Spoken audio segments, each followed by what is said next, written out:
Big breaking news అయితే చూస్తున్నాం. ఈనాడు group సంస్థల చైర్మన్ రామోజీరావు కన్నుమూశారు.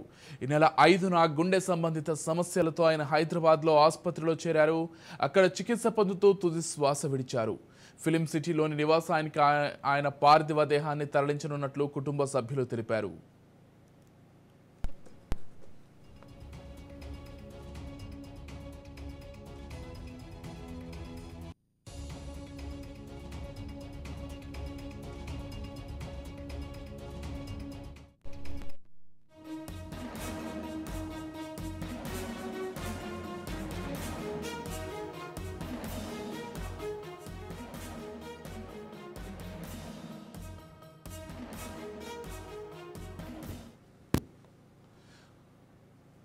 రామోజీరావు ఈటీవీ సంస్థల అధినేత రామోజీరావు ఈ ఉదయం 4:50 తుది శ్వాస విడిచినట్లుగా బ్రేకింగ్ న్యూస్ అంతోంది. రామోజీరావు కృష్ణా జిల్లా పెదపారుపూడిలో 1936లో నవంబర్ 16న రైతు కుటుంబంలో జన్మించారు. తల్లి వెంకట సుబ్బమ్మ, తండ్రి వెంకట సుబ్బారావు. రామోజీరావు పూర్వీకులు పామరు మండలంలోని పెరిసేపల్లి గ్రామానికి చెందినవారు. అతని తాత రామయ్య కుటుంబంతో పెరిసేపల్లి నుంచి పెదపూడికి వలస వచ్చారు. రామోజీరావు తాత మరణించిన 13 రోజులకు జన్మించారు. దాంతో అతని జ్ఞాపకార్థం తల్లిదండ్రులు రామయ్య అని పేరు పెట్టారు. ఇతని కన్నా ముందు 2 అక్కలు ఉన్నారు.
బ్రేకింగ్ న్యూస్ అయితే చూస్తున్నాం. ఈటీవీ సంస్థల అధినేత రామోజీరావు ఈ తెల్లవారుజామున 4:50 కన్నుమూసినట్లుగా మనకు సమాచారం అంతోంది. అయితే ఈ నెల 5న గుండె సంబంధిత సమస్యలతో ఆయన హైదరాబాద్లోని ఓ ఆసుపత్రిలో చేరారు. అక్కడ చికిత్స పొందుతూ తుది శ్వాస విడిచారు. ఫిలిం సిటీలోని నివాసానికి ఆయన పార్థివ దేహాన్ని తరలించనున్నట్లు కుటుంబ సభ్యులు తెలిపారు. మొత్తంగా ఇదే అంశానికి సంబంధించి మరింత సమాచారం అందించడానికి మా పొలిటికల్ ఎడిటర్ అరవింద్ కొల్లి సిద్ధంగా ఉన్నారు. చెప్పండి అరవింద్. రామోజీరావు ఒక చిన్న కుటుంబం నుంచి, ఒక వ్యవసాయ కుటుంబం నుంచి వచ్చినటువంటి వ్యక్తి. అదే సందర్భంలో వామపక్ష ఉద్యమానికి అట్రాక్ట్ అయ్యి వామపక్ష పార్టీల్లో సాధారణ కార్యకర్తగా మొదలైనటువంటి రామోజీరావు ఆ తర్వాత ఆయన ప్రియాపచ్చళ్ల పేరిట ఒక వ్యాపారం స్టార్ట్ చేశారు. ఆ తర్వాత క్రమంలో ఈనాడు ప్రారంభించారు. ఈనాడు ప్రారంభించిన తర్వాత ఆయన అప్పటికే దేశంలో ఈ ఎమర్జెన్సీకి సంబంధించినటువంటి వ్యతిరేక వాతావరణం నేపథ్యంలో అక్కడి నుంచి బేసికల్ గానే వామపక్ష భావజాలం ఉన్నటువంటి వ్యక్తి కాబట్టి నాన్ కాంగ్రెస్ రాజకీయాలకి కేంద్ర బిందువుగా ఉన్నారు. అదే సందర్భంలో దేశంలో ఒక బలమైనటువంటి నాన్ కాంగ్రెస్ పార్టీగా ఉన్నటువంటి తెలుగుదేశాన్ని అప్పుడు గెలిపించాలి అంటే 83లో ఆయన మొదటి పేజీలో తన సోదస్పీరితో రాసినటువంటి, తన సంతకంతో రాసినటువంటి సంపాదకీయం అప్పట్లో చాలా హైలైట్ గా చెప్తారు. గోయంకా ఏదైతే ఎమర్జెన్సీకి వ్యతిరేకంగా నిలబడ్డారో అదే రకమైనటువంటి ఐడియాలజీ తోటి నిలబడ్డారని చెప్తారు. అదే సందర్భంలో వామపక్ష భావజాలంతో మొదలైనటువంటి రామోజీరావు ప్రస్థానం తర్వాత క్రమంలో ఆయన నాన్ కాంగ్రెస్ పార్టీల క్రమంలో బీజేపీకి దగ్గరయ్యారు అనేది కూడా అంటూ ఉంటారు. బీజేపీ ప్రస్థానంలో బీజేపీ గెలుపులో ఆయన పాత్ర కీలకమైంది అంటుంటారు. అయితే ఇవన్నీ ఒక పక్కన ఉంటే ఆయన ఒక పెద్ద సాధారణ వ్యక్తిగా మొదలై ఒక పెద్ద బిజినెస్ ఎంపైర్ సృష్టించారని చెప్పాలి. బిజినెస్ ఎంపైర్ సృష్టించిన క్రమంలోనే ఆయన అనేక రాజకీయపరమైన ఒత్తిడిని ఎదుర్కొన్నారు. మరోపక్క ఆయన వ్యక్తిగతంగా కూడా కొన్ని సందర్భాల్లో టార్గెట్ అయ్యారు. అక్కడి నుంచి మొదలు పెడితే మార్గదర్శి చిట్ ఫండ్ పేరిట ఆయన ప్రారంభించినటువంటి సంస్థ శాఖోపశాఖలుగా విస్తరించింది, పలు రాష్ట్రాలకు విస్తరించింది అనేది గమనించాల్సినటువంటి విషయం. ఈ నేపథ్యంలోనే ఆయన వ్యాపార సంస్థలు ఇటీవల కాలంలో టార్గెట్ అయినాయి. ఆ టార్గెట్ అయినటువంటి నేపథ్యంలోనే ఆంధ్రప్రదేశ్ రాష్ట్రంలో ప్రభుత్వం మారాలని ఆయన గట్టిగా తప్పించారని కూడా చెప్తారు. వీటన్నిటిని ఒక పక్కన పెడితే ఆయన చేసినటువంటి సేవలకి, ఆయన జీవితంలో ఆయన సాధించినటువంటి విజయాలకి దేశంలోనే 2వ అత్యున్నత పౌర పురస్కారం అయినటువంటి పద్మవిభూషణ్ కూడా కేంద్ర ప్రభుత్వం ఇచ్చినటువంటి విషయం గమనించాలి విజయ్. ఎస్, అంటే కేవలం పద్మవిభూషణ్ మాత్రమే కాదు అరవింద్, ఆయనకు అనేక డాక్టరేట్లు కావచ్చు, ఇతర అవార్డులు కూడా వచ్చాయి. ఆంధ్ర విశ్వవిద్యాలయం నుంచి మొట్టమొదటిసారిగా ఆయన డాక్టరేట్ని పొందారు. ఆ తర్వాత వెంకటేశ్వర విశ్వవిద్యాలయం నుంచి కూడా గౌరవ డాక్టరేట్ పొందినట్లుగా మనకు సమాచారం అంతోంది. రవిశంకర్ విశ్వవిద్యాలయం నుంచి కూడా డాక్టరేట్ పొందారు. దాంతోపాటు కెప్టెన్ దుర్గా ప్రసాద్ చౌదరి అనే అవార్డు పొందారు. రాజస్థాన్లో అత్యున్నత అవార్డుగా దీన్ని పరిగణిస్తారు. దాంతోపాటుగా బీడి గోయాంకా అవార్డు కూడా ఆయనను వరించింది. అంటే ఆయన ప్రస్థానాన్ని మనం చూసుకున్నట్లయితే మీరు అన్నట్లుగా ముందుగా రైతు కుటుంబంలో పుట్టి ఏమాత్రం ఒక వ్యాపార నేపథ్యం లేకపోయినప్పటికీ కూడా ముందుగా ప్రియాపచ్చలను ప్రారంభించి ఆ తర్వాత ఈనాడు సంస్థలని ప్రారంభించి ఆయన ఎదిగినటువంటి క్రమం ప్రతి ఒక్కరికి ఇటు తెలుగు రాష్ట్రాల్లోనూ కాదు యావత్ దేశవ్యాప్తంగా కూడా ఖచ్చితంగా ప్రతి ఒక్కరికి ఆదర్శంగా నిలిచిందనే చెప్పుకోవాలి. ఒకసారి ఆయన వ్యాపార రంగం కావచ్చు, లేకపోతే ఆయన ఈ వ్యాపార జీవితాన్ని ఒకసారి మనం చూసినట్లయితే ఎలా చూడాలి అరవింద్? అంటే ఆయన ప్రియాపచ్చల నుంచి ప్రారంభించి ఆ తర్వాత ఈనాడు సంస్థలతోటి ఈటీవీ సంస్థలు పెట్టి మీడియా రంగంలోనే ఒక తిరుగులేని శక్తిగా ఎదిగినటువంటి క్రమం, దాదాపు అన్ని భాషల్లోనూ ఈనాడు సంస్థలు ఈటీవీ సంస్థలు ఉన్నటువంటి క్రమం, ఎలా చూడాలి ఆయన వ్యాపార సామ్రాజ్యాన్ని, వ్యాపార విస్తరణను? అంటే ఒక విషయం అయితే క్లియర్ విజయ్, ఆయనకు సంబంధించినటువంటి ప్రస్థానంలో మొదట ప్రారంభించినటువంటి పచ్చళ్ళ వ్యాపారం కానీ, ఆ తర్వాత మీడియా కానీ, ఆ తర్వాత వచ్చినటువంటి రామోజీ ఫిలిం సిటీ కానీ, దీంతో పాటు మధ్యలో కొంతకాలం మయూరి సినిమా పేరిట ఒక సినిమా నిర్మాణ సంస్థ నడిపారు. తర్వాత మయూరి ఫిలిం డిస్ట్రిబ్యూటర్స్ పేరిట డిస్ట్రిబ్యూటింగ్ కంపెనీ నడిపారు. వీటన్నిటిలోని ఎక్కడా కూడా ఆయన తన మార్పుని, అంటే ఏదైతే వామపక్ష నేపథ్యంలో ఉన్నటువంటి ఆ మార్కుని అయితే ఆయన వదలలేదు. ముఖ్యంగా ఆయన చేసినటువంటి మౌన పోరాటం అనేటువంటి సినిమా, అదొక అంటే గిరిజన మహిళ యొక్క పోరాటాన్ని ఆయన నేతృత్వంలోనే ప్రపంచానికి చెప్పినటువంటి సినిమాగా అది చూడాలి. దాంతో పాటు ప్రముఖ నర్తకి సుధా విషయంలో ఆమెకు జరిగినటువంటి యాక్సిడెంట్, అదే సందర్భంలో ఆమె ఆత్మవిశ్వాసంతో నిలబడి చేసినటువంటి పోరాటం కానీ, ఇటువంటి వాటి అన్నింటినీ తెరకెక్కించారు. తెరకెక్కించే క్రమంలో ఎక్కడైతే ఆయన ప్రాథమికంగా నేర్చుకున్నటువంటి ప్రజలకి సెంట్రిక్ గా ఉండాలి, ఉద్యమం సెంట్రిక్ గా ఉండాలి అనేటటువంటి భావం ఏదైతే ఉందో దాన్ని ప్రధానంగా ప్రస్ఫుటించేలాగా సినిమాలు తీశారు. తర్వాత రామోజీ ఫిలిం సిటీ ప్రపంచంలోనే అతిపెద్ద అంటే హాలీవుడ్ ఏదైతే ఉందో హాలీవుడ్ కి పోటీగా, హాలీవుడ్ స్టూడియోస్ కి పోటీగా, యూనివర్సల్ స్టూడియోస్ కి పోటీగా చేశారు అనేటటువంటి వార్తలు కూడా వచ్చినటువంటి విషయం గమనించాలి. స్క్రిప్ట్ తోటి లోపలికి వెళ్ళి అవుట్పుట్ తోటి, ఫిలిం తోటి బయటికి రావాలి అనే కాన్సెప్ట్ ని మొత్తంలో భారతదేశంలో ప్రారంభించినటువంటి సంస్థగా రామోజీ ఫిలిం సిటీని చెప్తారు. అదే సందర్భంలో ఫిలిం సిటీకి సంబంధించినటువంటి మరొక అంశం కూడా చెప్పాలి. ఒక పూర్తి స్థాయి విహార కేంద్రంగా కూడా మార్చినటువంటి ఘనత రామోజీరావుకి దక్కుతుంది. వీటన్నిటితో పాటు ప్రజా రాజకీయాల్లో ప్రజలకు సంబంధించినటువంటి సెంట్రిక్ గా ఉన్నటువంటి అనేక అంశాల్లో ఆయన అండగా ఉంటారని చెప్తారు. తెలుగు సారస్వతాన్ని బతికించినటువంటి కొన్ని పత్రికల్లో ముఖ్యంగా చెప్పేటటువంటి విపులా చేతిరావు కూడా ఆయన యాజమాన్యంలోనే వచ్చినటువంటి విషయం కూడా గమనించాలి. అదే సందర్భంలో ఒక తరానికి పూర్తిగా తెలుగులో రాజకీయాన్ని పూర్తిగా అవగాహన కల్పించినటువంటి పత్రికగా ఈనాడు చెప్తారు.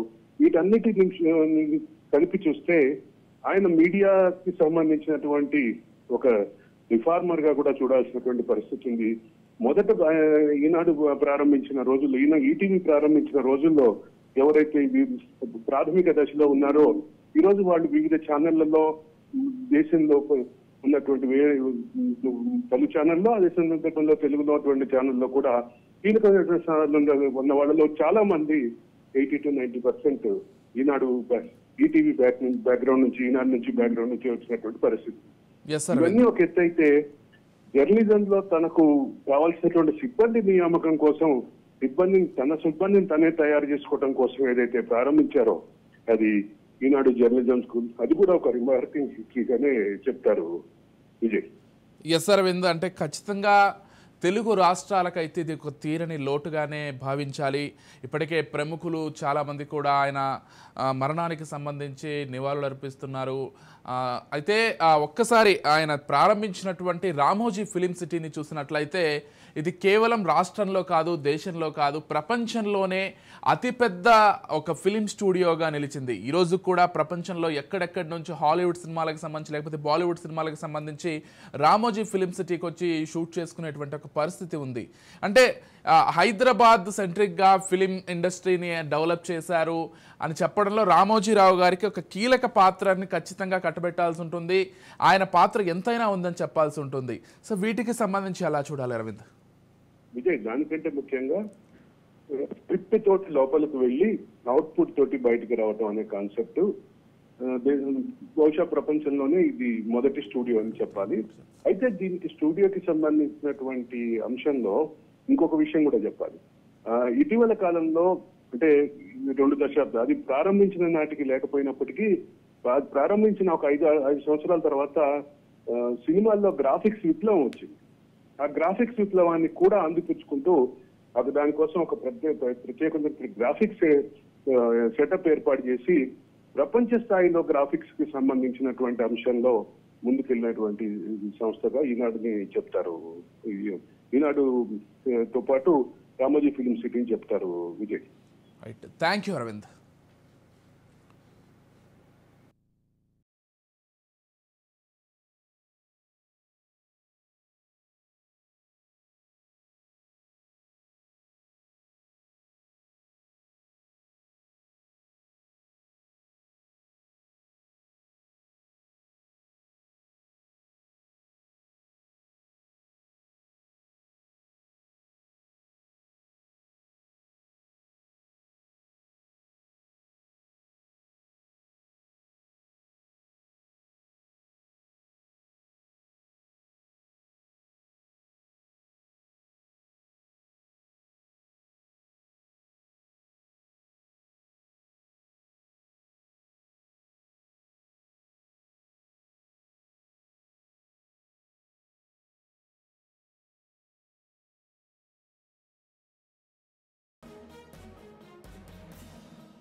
రామోజీ గ్రూప్ సంస్థల చైర్మన్ రామోజీరావు కన్నుమూశారు. గుండె సంబంధిత సమస్యలతో జూన్ 5వ తేదీన హైదరాబాద్లోని ప్రైవేట్ ఆసుపత్రిలో చేరారు. అక్కడ చికిత్స పొందుతూ ఇవాళ తెల్లవారుజామున ఉదయం 4:50 తుది శ్వాస విడిచారు. ఫిలిం సిటీలోని నివాసానికి ఆయన పార్థివ దేహాన్ని తరలించారు. రామోజీరావు మృతి పట్ల పలువురు సినీ రాజకీయ ప్రముఖులు సంతాపం తెలుపుతున్నారు. ఇదే అంశానికి సంబంధించి మరింత సమాచారం మా ఇన్పుట్ ఎడిటర్ కోటిరెడ్డి అందిస్తారు. చెప్పండి కోటిరెడ్డి. విజయ్, ఈ ఉదయం తెల్లవారుజామున 4:30 గంటలకు మీడియా టైకోన్ రామోజీరావు అస్తమించారు. నిన్ననే ఆయన అస్వస్థతకు గురి కావడంతో నానక్రామ్గూడలో ఉన్నటువంటి స్టార్ హాస్పిటల్ కు ఆయన ఆరోగ్య రీత్యా తరలించారు. వాస్తవంగా 5వ తేదీనే అస్వస్థతకు గురయ్యారు. అయితే వైద్యులు వెంటనే స్టంట్స్ వేసినప్పటికీ కూడా పరిస్థితి విషమించడంతో నిన్న హాస్పిటల్కి చేర్చారు. మీడియా రంగమే కాకుండా వ్యాపార రంగాల్లో కూడా ఆయన తనదైన ముద్ర వేశారు. ప్రధానంగా ఈనాడు గ్రూప్ సంస్థల చైర్మన్ గా ఆయన సాధించినటువంటి విజయాలు మనకి కళ్ళ ముందు కనిపిస్తూ ఉంటాయి. 1974లో ఈనాడుని స్థాపించే వరకు కూడా పత్రికా రంగంలో ఉన్నటువంటి మార్పు చేర్పులు ఎన్నో కనిపిస్తాయి. అయితే 74లో ఈనాడు స్థాపించిన తర్వాత పత్రికా భాష, పత్రికా వ్యవహార శైలి, అలాగే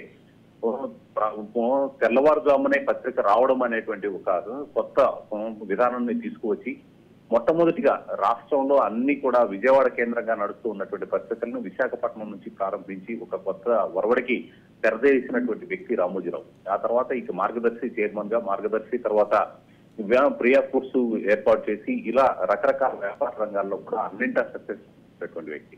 అదే కాకుండా హైదరాబాద్ లో రామోజీ ఫిల్మ్ సిటీ పేరుతోటి ఒక ఫిల్మ్ సిటీని ఏర్పాటు చేయడం, ఫారిన్ లో ఎక్కడ ఉండేటువంటి ఇది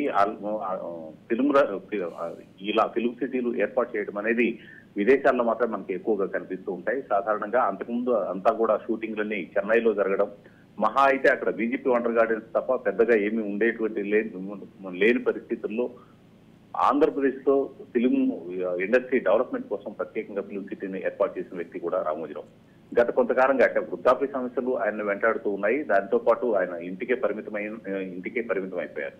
ఇక రాజకీయ రంగానికి సంబంధించి కూడా రామోజీ వేసినటువంటి ముద్ర అసాధారణమైందని చెప్పుకోవచ్చు.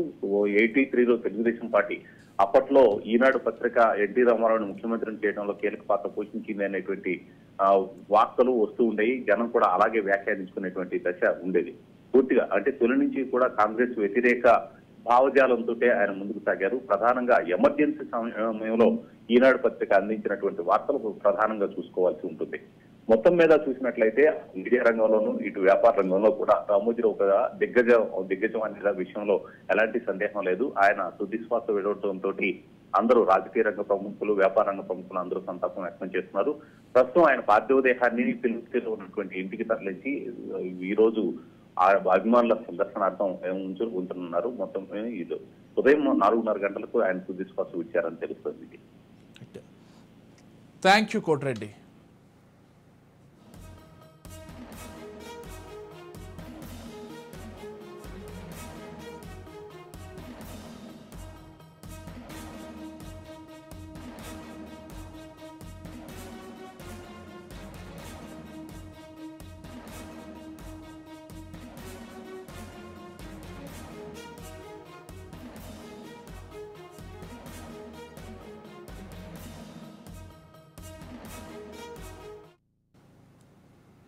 ఈనాడు మీడియా సంస్థల అధినేత రామోజీరావు కన్నుమూశారు. వయోభారం రీత్యా పలు ఆరోగ్య సమస్యల కారణంగా రామోజీరావు గత కొంతకాలంగా బెడ్కే పరిమితమయ్యారు. అయితే నిన్న మధ్యాహ్నం తీవ్ర అస్వస్థతకు గురైన రామోజీరావుకు స్టార్ హాస్పిటల్స్ వైద్యులు చికిత్స అందించారు. ఇటీవల ఆయనకు గుండె సమస్య ఏర్పడడంతో స్టంట్స్ కూడా వేసినట్లుగా మనకు తెలుస్తోంది. ఇక నిన్న మధ్యాహ్నం నుంచి ఆయన ఆరోగ్య పరిస్థితి విషమంగా ఉంది. నిన్న రాత్రి కూడా తీవ్ర విషమంగా ఉండడంతో వెంటిలేటర్ మీద ఉంచినట్లుగా వార్తలు వచ్చాయి. ఇక తాజాగా ఆయన కన్నుమూసినట్లుగా అధికారికంగా ప్రకటన వచ్చేసింది. ఈరోజు తెల్లవారుజామున 4:50 తుది శ్వాస విడిచారు. ఒక ప్రైవేట్ ఆసుపత్రిలో ఆయన చికిత్స పొందుతూ మరణించక పార్థివ దేహాన్ని ఫిలిం సిటీలోని నివాసానికైతే తరలించారు. కృష్ణా జిల్లా పెదపారుపూడి గ్రామంలో జన్మించిన ఆయన ఈనాడు మీడియా సంస్థలతో పాటు మార్గదర్శి చిట్ ఫండ్స్ అనే విధంగా ప్రియా పచ్చళ్ళు ఇలా అనేక వ్యాపారాలు కూడా నిర్వహించారు. అంతేకాకుండా సినీ నిర్మాణంలో కూడా ఆయన నిర్మాతగా పలు సూపర్ హిట్ సినిమాలను కూడా అందించారు. ఆయన ప్రపంచంలోనే అతిపెద్ద సినీ స్టూడియో అయినటువంటి రామోజీ ఫిలిం సిటీని కూడా నిర్మించారు. ఆయనకు భారత ప్రభుత్వం అత్యంత ప్రతిష్టాత్మకంగా అందించే పద్మ విభూషణ్ అవార్డును సైతం అందించారు. చివరిగా ఆయన నిర్మాతగా దాగుడు మూతలు దండాకోరు అనే సినిమా నిర్మించారు. ఇది 2015లో సంవత్సరంలో రిలీజ్ అయింది. ఆయన అంత్యక్రియలకు సంబంధించి పూర్తి సమాచారం రావాల్సి ఉంది.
రామోజీ గ్రూప్ సంస్థల చైర్మన్ రామోజీరావు కన్నుమూశారు. గుండె సంబంధిత సమస్యలతో జూన్ 5వ తేదీన హైదరాబాద్లోని ఓ ప్రైవేట్ ఆసుపత్రిలో ఆయన చికిత్స నిమిత్తం చేరారు. అక్కడ చికిత్స పొందుతూ ఇవాళ తెల్లవారుజామున 4 గంటల 50 నిమిషాలకు తుది శ్వాస విడిచారు. ఫిలిం సిటీలోని నివాసానికి ఆయన పార్థివ దేహాన్ని తరలిస్తున్నారు. ఇక రామోజీరావు మృతి పట్ల పలువురు సినీ రాజకీయ ప్రముఖులు సంతాపం తెలుపుతున్నారు. రామోజీరావు కృష్ణా జిల్లా పెదపారుపూడిలో 1936 నవంబర్ 16న రైతు కుటుంబంలో జన్మించాడు. తల్లి వెంకట సుబ్బమ్మ, తండ్రి వెంకట సుబ్బారావు.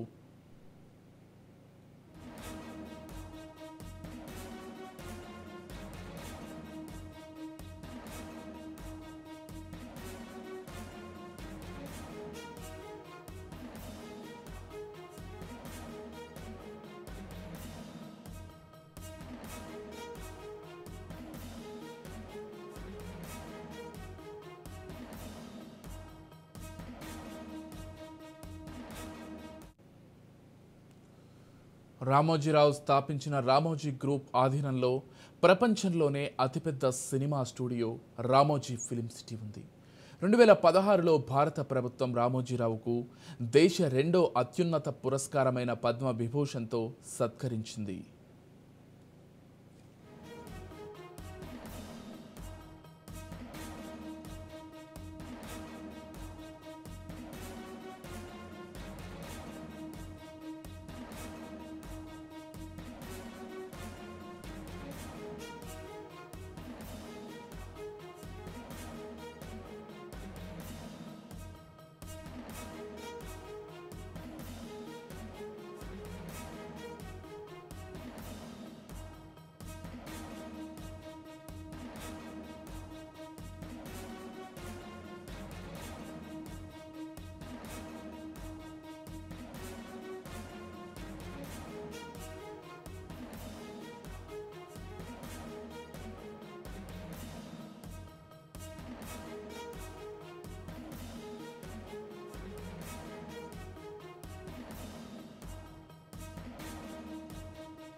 రామోజీ గ్రూప్ సంస్థల చైర్మన్ రామోజీరావు కన్నుమూశారు.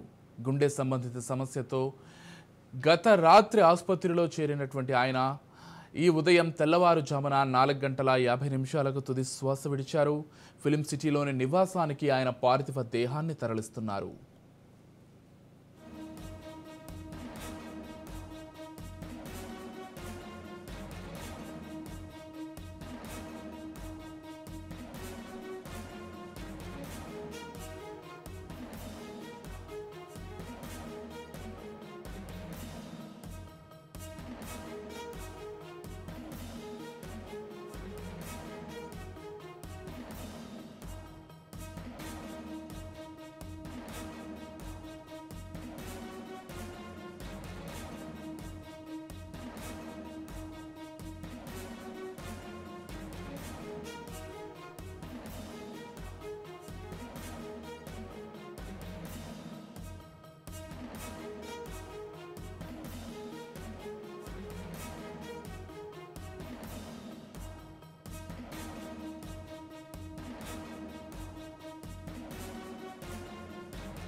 రామోజీ సంస్థల అధినేత రామోజీరావు కన్నుమూశారు.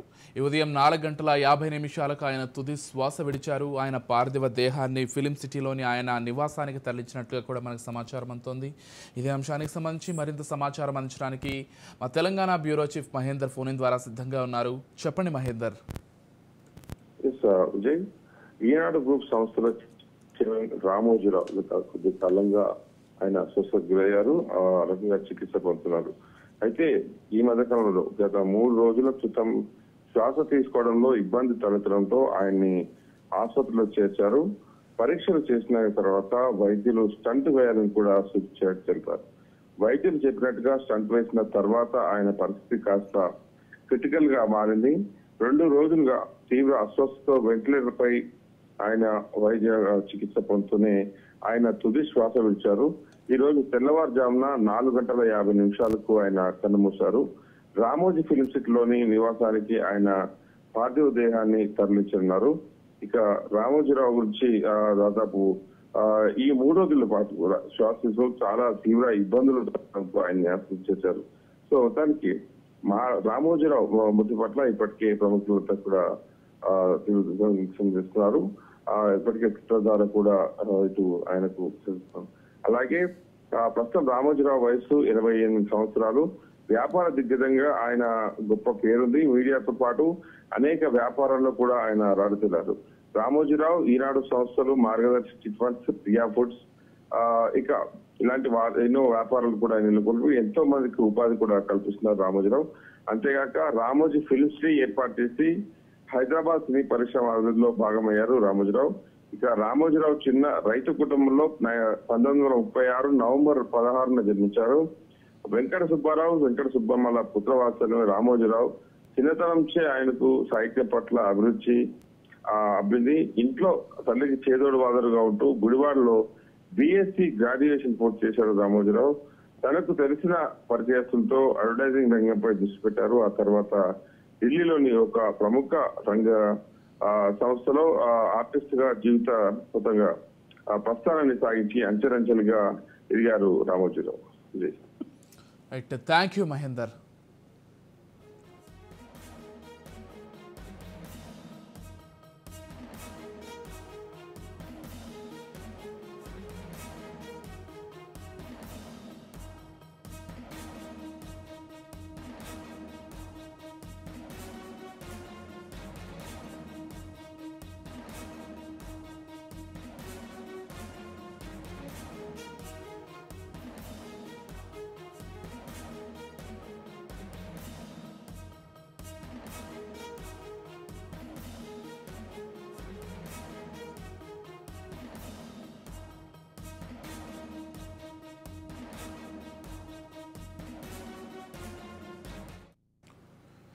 ఇక రామోజీరావు మృతి పట్ల పలువురు సినీ రాజకీయ ప్రముఖులు సంతాపం తెలుపుతున్నారు. రామోజీరావు కృష్ణా జిల్లా పెదపారుపూడిలో 1936లో నవంబర్ 16న రైతు కుటుంబంలో జన్మించారు. ఆయన తల్లి వెంకట సుబ్బమ్మ, తండ్రి వెంకట సుబ్బారావు. రామోజీరావు స్థాపించిన రామోజీ గ్రూప్ ఆధీనంలో ప్రపంచంలోనే అతిపెద్ద cinema studio Ramoji film city ఉంది. 2016లో భారత ప్రభుత్వం రామోజీరావుకు దేశ 2వ అత్యున్నత పురస్కారమైన పద్మవిభూషణ్తో సత్కరించింది.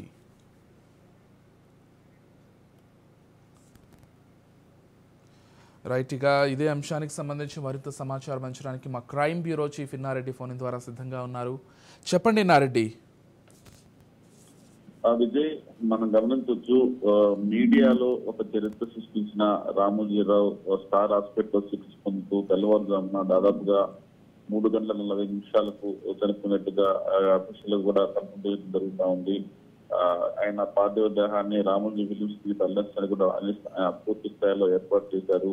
ఒక చిన్న స్థాయి వ్యక్తిగా ఉండి ఒక భారీ అంటే మీడియా చరిత్రలోనే ఒక పెద్ద సంస్థానాన్ని ఏర్పాటు చేయడమే కాకుండా అన్ని బిజినెస్ లో కూడా ఆయన ఆర్జీ తర్వాత తనకంటూ ఒక ప్రత్యేకమైన గుర్తింపు తీసుకున్న వ్యక్తుల్లో 19 ఎవరు అంటే ఆయన రామోజీరావు అని చెప్పుకోవచ్చు. ఆయన ఈనాడు ప్రధాన సంపాదకుడు, రచనకర్తగా, తర్వాత మార్గదర్శి చిట్ ఫండ్స్, అలాగనే ప్రియా ఫుడ్స్, అలాగే కళాంజలి, ఇవన్నీ కూడా ఆయన స్థాపించి ప్రపంచంలో అతిపెద్ద స్టూడియోలు నిర్మించిన గంట కూడా ఆయనకి ఉంది. అదే రామోజీ ఫిల్మ్ సిటీ.